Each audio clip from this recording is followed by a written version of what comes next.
जय जिनेंद्र।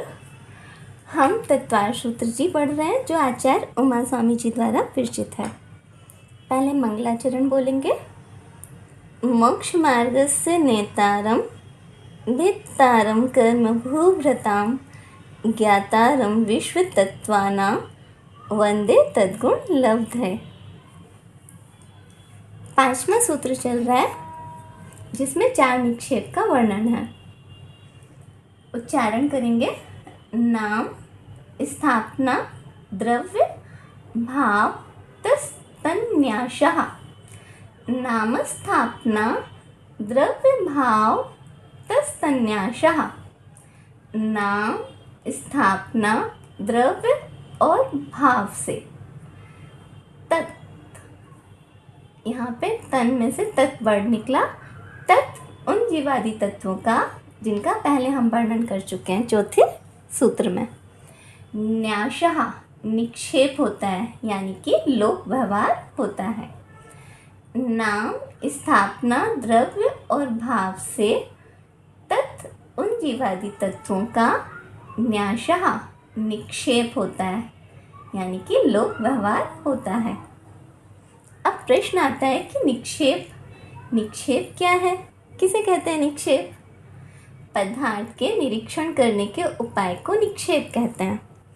यतिवृषभाचार्य ने तिलोय परिणति जी में बताया कि निक्षेप किसे कहते हैं? पदार्थ के निरीक्षण करने के उपाय को। निरीक्षण यानी कि पदार्थ को अच्छी तरीके से जानने के उपाय को निक्षेप कहते हैं। अथवा प्रमाण और न्याय के अनुसार प्रचलित जो लोक व्यवहार है उसको निक्षेप कहते हैं। प्रमाण और न्याय इसको हम अगले सूत्र में समझेंगे। तो उसके अनुसार जो प्रचलित लोक व्यवहार है वह निक्षेप है। निक्षेप के 4 भेद बताए हैं। नाम निक्षेप, स्थापना निक्षेप, द्रव्य निक्षेप और भाव निक्षेप। कौन कौन से?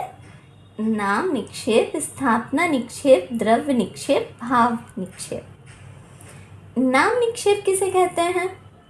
गुण, जाति, द्रव्य और क्रिया के बिना ही मात्र लोक व्यवहार चलाने के लिए अपनी इच्छा अनुसार किसी का नाम रखने को नाम निक्षेप कहते हैं। किसी का कुछ भी नाम रख देना, किसके लिए? लोक व्यवहार चलाने के लिए। अब उस वस्तु में या उस व्यक्ति में वो गुण हो अथवा नहीं भी हो सकते हैं। वो उस टाइप की क्रियाएं कर रहा है या नहीं भी कर सकता है, किंतु मात्र लोक व्यवहार चलाने के लिए अपनी इच्छा अनुसार किसी का नाम रखना नाम निक्षेप है। जैसे अंधे का नाम नयन सुख रख देना, महावीर नाम रख देना किसी व्यक्ति का। अब उसमें महावीर भगवान की तरह गुण हैं अथवा नहीं हैं, हो भी सकते हैं, नहीं भी हो सकते हैं। तो गुण, जाति, द्रव्य, क्रिया के बिना मात्र लोक व्यवहार चलाने के लिए अपनी इच्छा अनुसार किसी का नाम रखना नाम निक्षेप है। स्थापना निक्षेप धातु, काष्ठ, पाषाण आदि के चित्र, मूर्तियाँ, अन्य पदार्थ में यह वह है इस प्रकार की मान्यता करना स्थापना निक्षेप है। धातु, सोना, चांदी, पीतल आदि उसको धातु कहते हैं। काष्ठ लकड़ी को काष्ठ कहते हैं और पाषाण पत्थर को पाषाण कहते हैं। तो इनमें इनकी चित्र हो या मूर्ति हो या कोई भी अन्य पदार्थ हो उसमें यह वह है, यह वह है यानी कि यह प्रतिमा पारेशनाथ भगवान है, इस प्रकार की मान्यता करना स्थापना निक्षेप है। स्थापना निक्षेप के 2 भेद हैं, 2 प्रकार की होती है स्थापना। तदाकार स्थापना और अतदाकार स्थापना। तदाकार स्थापना किसे कहते हैं? जिस पदार्थ का जैसा आकार है उसमें उसी आकारवान की कल्पना करना स्थापना निक्षेप है, तदाकार स्थापना निक्षेप है। जैसे पार्श्वनाथ की प्रतिमा में पार्श्वनाथ जी की कल्पना करना। जिस पदार्थ का जैसा आकार है उसमें उसी आकारवान की कल्पना करना स्थापना निक्षेप है, तदाकार स्थापना निक्षेप है। और अतदाकार स्थापना निक्षेप किसे कहते हैं? भिन्न आकार वाले पदार्थ में भिन्न आकारवान की कल्पना करना। जैसे पीले चावल में पुष्प की कल्पना, चटक में हम दीप की अथवा नैवेद्य की कल्पना करते हैं, चेस की गोटियों में हम राजा, हाथी, घोड़ा, वजीर आदि की कल्पना करते हैं। वह अतदाकार स्थापना है कि भिन्न आकार वाले में पदार्थ में भिन्न आकारवान की कल्पना करना, ये अतदाकार स्थापना है। अब तीसरे नंबर का निक्षेप है द्रव्य निक्षेप। भूतकाल की और भविष्यकाल की पर्याय की मुख्यता लेकर वर्तमान में कहना।